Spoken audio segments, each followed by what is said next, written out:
Go figure. Go figure. All right. For Mike's people too. I read this poem like on a whim. Mike liked it, so. Talk radio, it's a palinode. Poetry's overrated. It can't make breakfast, for instance, or open a jar of pickles. Poems don't do the laundry, or vacuum the carpet, or mop, or chop wood. Poetry won't clean up the dog shit in the backyard, or empty the kitty litter, or flush its own toilet. Poetry just clutters everything up. It's like dust on the windowsill, or a broken tube of toothpaste. I once read a poem that upset me, and I thought, what good are you? Poetry is totally inhospitable. It's a poor house guest. It overstays its welcome, and then suddenly leaves in the middle of the night. And in its wake, or a sink full of dishes, an empty refrigerator, and an unmade bed. Fucking syllables. What good is hexameter when a well needs to be dug? Poetry steadfastly refuses to pay the rent or the gas bill, although you could burn a few pages. To what extent does it do any useful work, like open heart surgery or the clipping of toenails? It's not going to cure your blastoma or remove the metastasized tumor or fix your horrible teeth. Poetry just takes up space in our houses, on our shelves, and in our computers, and in the cobwebby recesses of our occupied minds.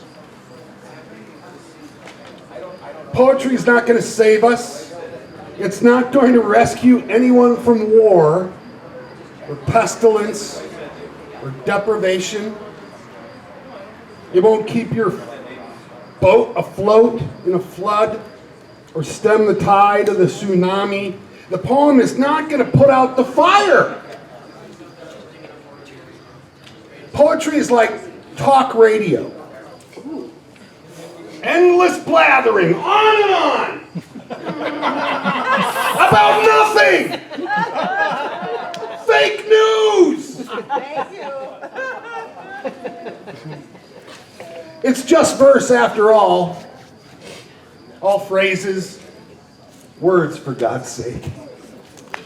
For God's sake. When was the last time a word made sweet, passionate love to you? Held you in its arms until you shuddered with joy? Hell, when was the last time a word said anything nice about you? Ever. I'd like to take you out to dinner, but I can't, because I'm a fucking poet.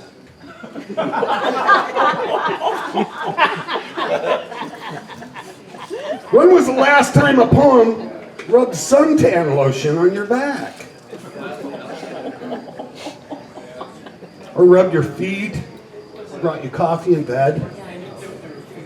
When was the last time a poem conquered injustice? Or impeached the president? Or just broke down and cried? I see you, poetry, and I know what you are. I know what you're up to, and I'm not playing your game. I refuse to get caught up in your devious plans. I will not be beguiled. Poetry is overrated. And don't get me started with poets either.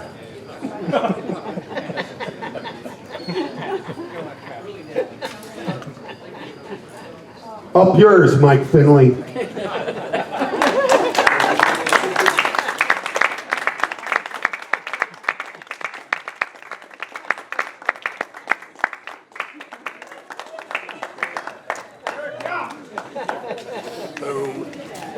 You know, Chris, when I was in high school, I don't know if you figured this out, but I was not one of the cool kids. But Mike and I, we'd go sit in the back of your reading and gossip about everybody. And I felt like for a brief moment, I was the cool kid. Yeah, you still are. But he would have adored that poem. Okay, did Hardy take off? Hardy took off. Hang on, is it just down to Brady? Okay. Bring it, Brady.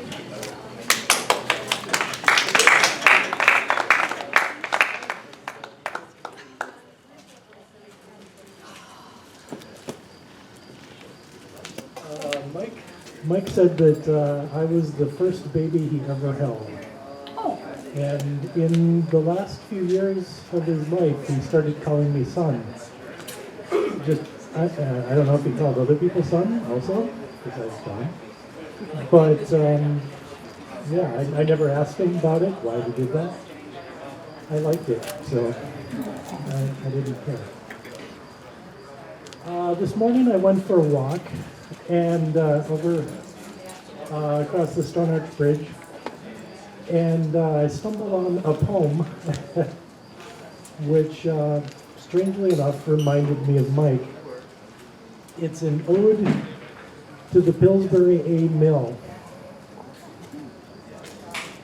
I'm changing a couple of words.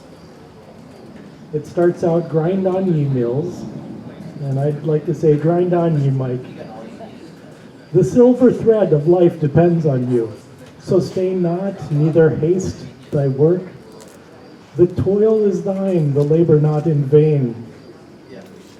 If thou but furnish to the hungry world the needs of soul, that the mind of each unhampered by concerns of habitation may rise to greater heights, and by the vision gained by this ascension descend to do the menial task, the noble act, with stronger purpose and less grudgingly, and thus by consistent, ceaseless toil confer a blessing on the human race.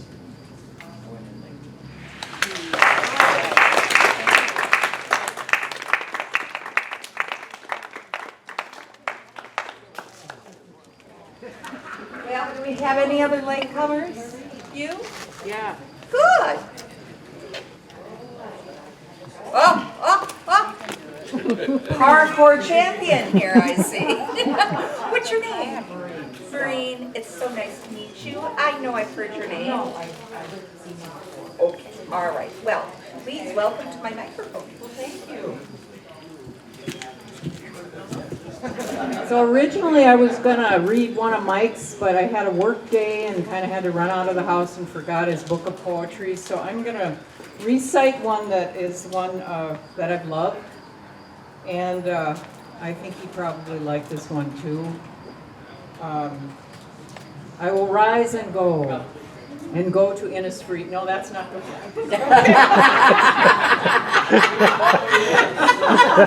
9 bean rows I will have and live in the bee-loud glade. And I will have, how does that go? I will have some peace for peace comes dropping slow. Anyway, he hears it in the deep heart's core, and I'm sure we're all thinking about Mike in the deep heart's core tonight.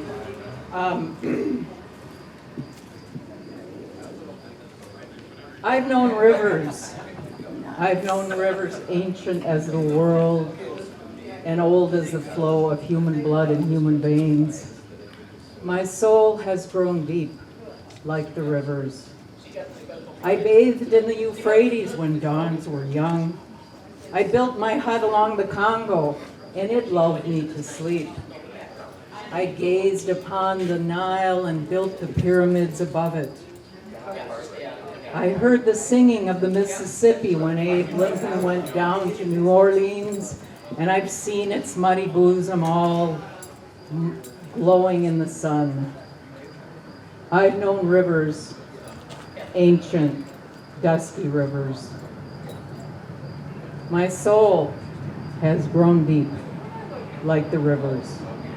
Thank you, Mike Finley, for all your years of effort and love and poetry. Rest in peace and be with us.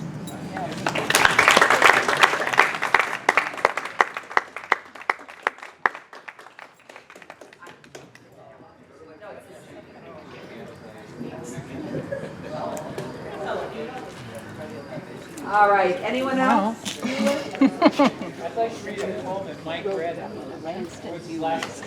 Absolutely. But you owe me another 5. Yeah, I know. I know. What are you gonna do? I don't know, I gotta get wealthy here somehow. Another parkour champion, okay. Thank you.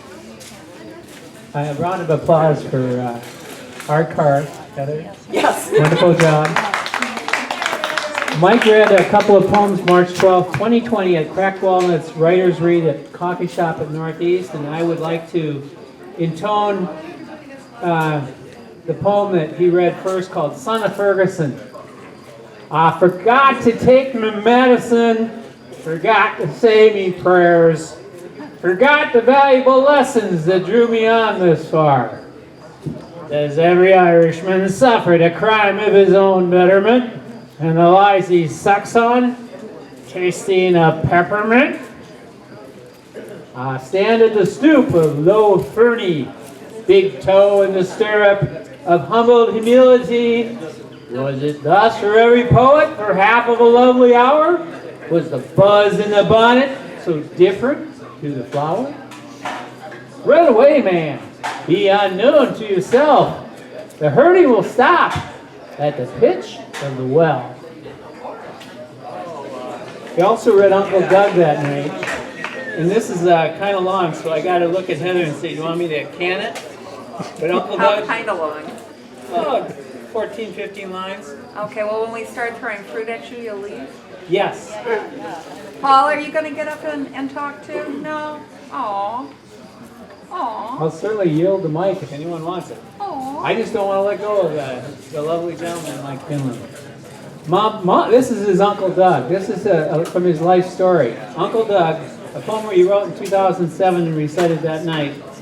My mother had a brother Douglas who also vanished and was never heard from again after he left Otisville in 1964.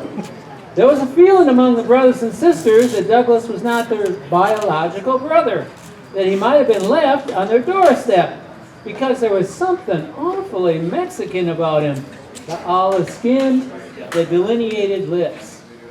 He had that Mexicali look, said Jane, who never knew what she was talking about. Why would Ma keep such a thing from us, they all wondered, after Douglas disappeared that winter somewhere in southern Illinois. Because he arrived as a baby, was the answer. He was some poor migrant girl's baby, and Ma had a heart for living things despite chasing chickens in the yard with an axe, held high. Uncle Doug had no clue himself, and no one ever spoke to him about who he was and where he came from. He was the best rider and the best quarter horse trainer. He was the only member of the family who ever smiled, as near as I could tell, and when he did, you could count every tooth. My favorite memory was him swinging me on a thick rope suspended from the hay barn beam, the smell of fresh cut grass stacked high around us, and his delighted face, and the brogue that even he had, somehow. Thank you.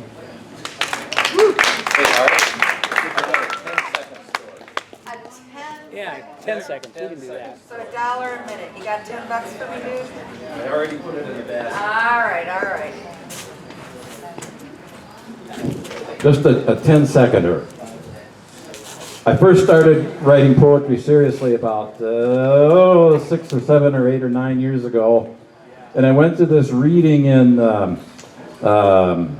I think it was the up north thing, the writers read thing or whatever. There's a bunch of poets there, and Mike was there with his hat and his beard, and I was all excited because I was a fine poet.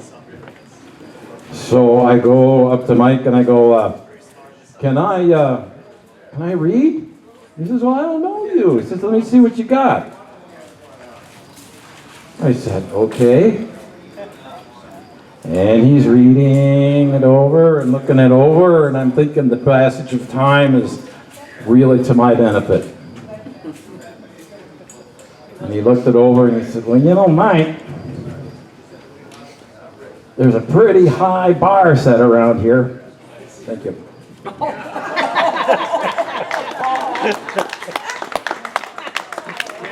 Heather, good job.